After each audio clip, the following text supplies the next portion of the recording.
Ya, teman-teman semua, selamat datang kembali ke channel ini. Teman-teman, hari ini kita mau diskusi salah satu hal yang paling banyak terjadi di sebuah keluarga disfungsional yang dipimpin oleh seorang narsistik. Ya, kita hari ini mau bahas tentang bagaimana kalau di sebuah keluarga yang ibunya itu adalah seorang narsistik dan ayahnya itu adalah seorang impat sekaligus seorang enabler. Oke? Ini sesuatu yang sangat sering terjadi.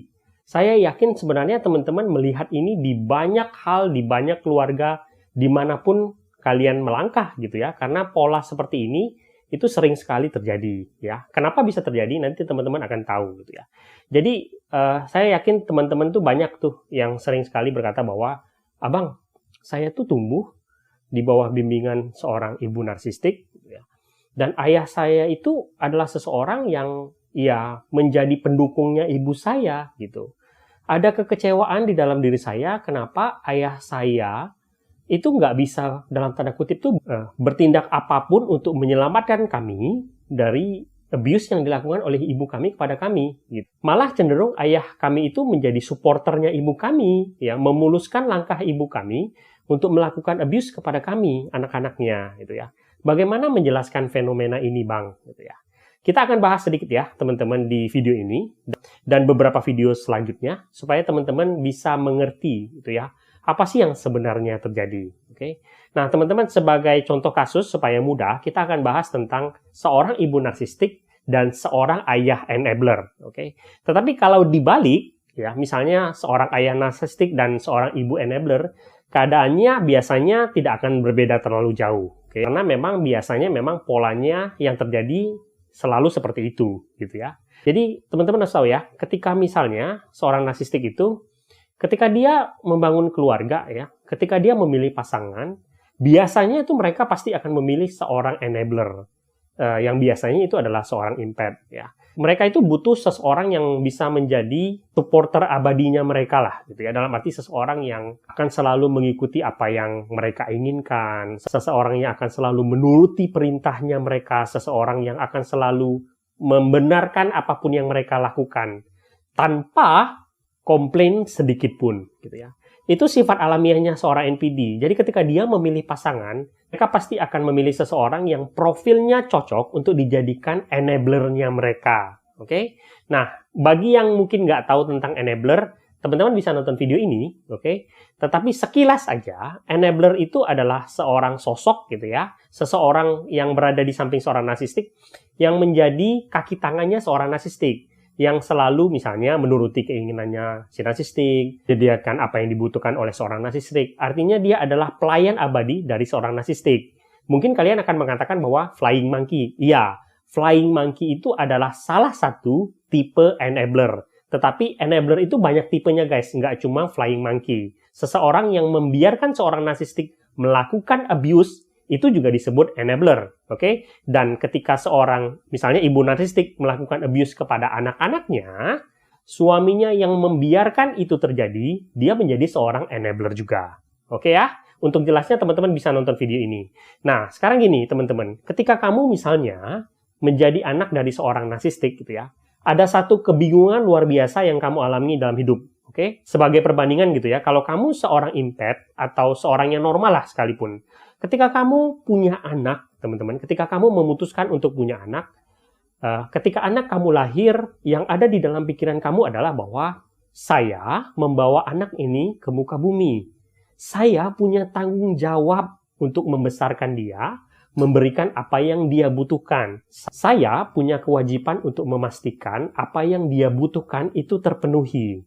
Itu kalau kamu misalnya seseorang yang normal atau seorang impat, oke? Tetapi kalau kamu berada dalam asuhan seorang narsistik, ya, kamu tuh bingung gitu. Kenapa? Karena kamu tuh sering sekali berada dalam keadaan di mana orang tua kamu tersebut menyalahkan kamu akan apa yang dia berikan kepada kamu. Jadi ibaratnya orang tua narsistik kamu itu sering bikin kamu merasa bersalah ketika dia memberikan sesuatu atau melakukan sesuatu untuk kamu, yang mana yang dia lakukan itu sebenarnya adalah kewajiban dia sebagai orang tua. Jadi seolah-olah dia akan mengatakan bahwa gara-gara kamu, aku jadi begini. Gara-gara harus mengurus kamu, aku jadi begini. Gara-gara kamu ada di dunia ini, aku jadi kehilangan ini dan ini dan ini, gitu. Jadi anak-anak dari seorang narsistik itu sering sekali dibuat keadaannya itu seperti itu, gitu. Jadi banyak dari anak-anak seorang narsistik itu yang sering kadang berkata bahwa kalau kamu tidak ingin saya menyusahkan kamu tidak mau menjalankan kewajiban kamu sebagai orang tua, kenapa kamu harus melahirkan saya, gitu. Itu sebenarnya sebuah perkataan yang sering banget ada di dalam pikiran dari anak seorang narsistik.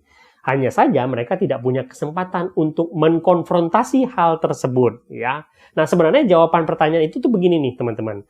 Seorang narsistik itu, dia tuh pingin punya anak karena dia tuh sebenarnya dulu punya ilusi. Dia punya impian bahwa anak-anaknya yang lahir tersebut itu akan jadi suplai abadinya dia.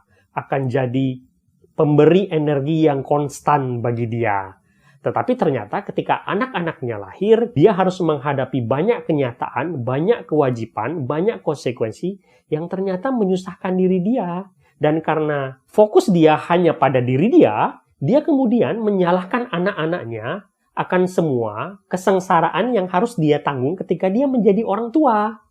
Nah, anak-anak itu kan nggak tahu apa yang terjadi kepada mereka. Toh mereka tidak meminta untuk dilahirkan ke dunia ini.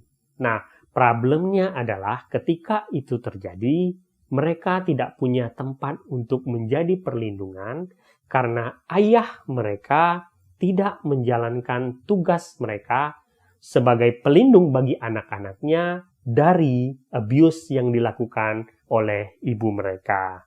Itu yang paling banyak dialami oleh seorang anak yang berada di dalam asuhan seorang ibu narsistik. Mereka bingung ketika mereka melihat ayah mereka itu bukanlah orang yang jahat, dalam tanda kutip, bukan seseorang yang abusive, tetapi ayah mereka membiarkan abuse yang dilakukan oleh ibu mereka kepada mereka. Bahkan ayah mereka seolah-olah menjadi pendukung dari abuse yang dilakukan oleh ibu mereka kepada mereka. Inilah dinamika yang paling banyak terjadi di dalam sebuah keluarga disfungsional. Pasangan impet, seorang enabler yang menjadi supporter dari ibunya yang seorang narsistik yang membuat abuse yang terjadi kepada anak-anaknya tidak terfilter sama sekali. Dan anak-anaknya tumbuh dengan kekecewaan yang luar biasa kepada ayahnya yang menurut mereka tidak bisa melindungi mereka. Nah, ini ada beberapa contoh ya yang dilakukan oleh seorang ayah enabler di dalam kehidupan di sebuah keluarga disfungsional yang dipimpin oleh seorang ibu narsistik. Yang pertama, ayah enabler itu adalah seseorang yang selalu menerima apapun fakta yang diberikan oleh si ibu narsistik. Gitu ya. Jadi apapun yang terjadi di dalam dinamika rumah tangga mereka, seorang ayah enabler itu biasa menuruti semua fakta yang dikatakan oleh sang ibu narsistik. Walaupun fakta-fakta tersebut banyak sekali yang tidak sesuai dengan fakta yang sebenarnya, seorang ayah enabler tidak pernah mengkonfrontasi akan hal tersebut.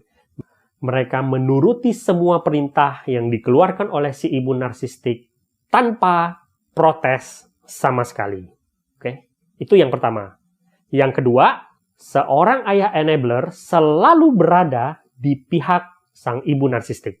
Oke? Di dalam sebuah keluarga disfungsional, seorang ibu narsistik itu akan berusaha mengontrol penuh semua orang, termasuk anak-anaknya. Dia melakukan abuse kepada anak-anaknya sekalipun.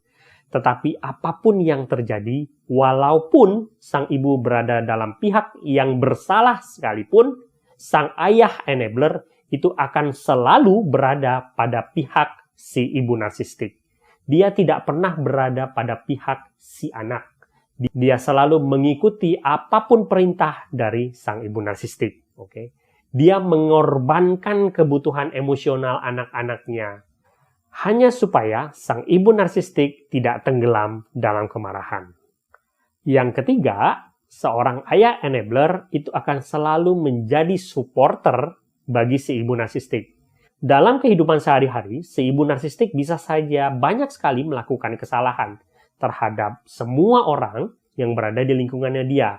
Tapi sang ayah enabler itu akan selalu berada di belakang si ibu narsistik, membenarkan tingkah laku si ibu narsistik. Bahkan selalu mencarikan alasan untuk membenarkan segala abuse yang dilakukan oleh si ibu narsistik, terutama kepada anak-anaknya. Dan yang terakhir, sang ayah enabler itu akan jadi orang pertama yang selalu membereskan kerusakan yang dilakukan oleh si ibu narsistik. Kalau kamu punya seorang ibu narsistik, kamu akan menemui banyak sekali kasus yang dibuat oleh si ibu narsistik yang menyebabkan kerusakan ke banyak orang, dan sang ayah enabler akan selalu jadi figur yang berusaha menyelesaikan itu semua.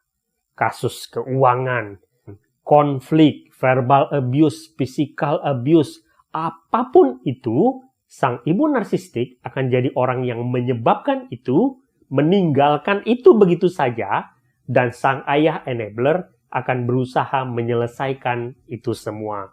Dan itu selalu terjadi berulang-ulang.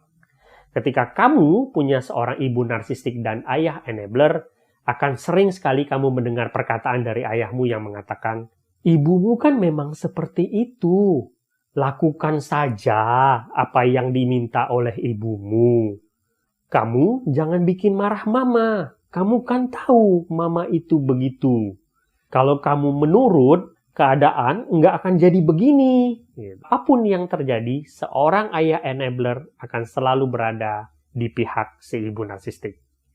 Oke? Nah, di video sebelumnya, saya akan membantu teman-teman sedikit untuk melihat dari sudut pandang yang lain, mengapa seorang ayah bisa menjadi seorang enabler. Semoga video ini berguna. Sampai jumpa di video berikutnya.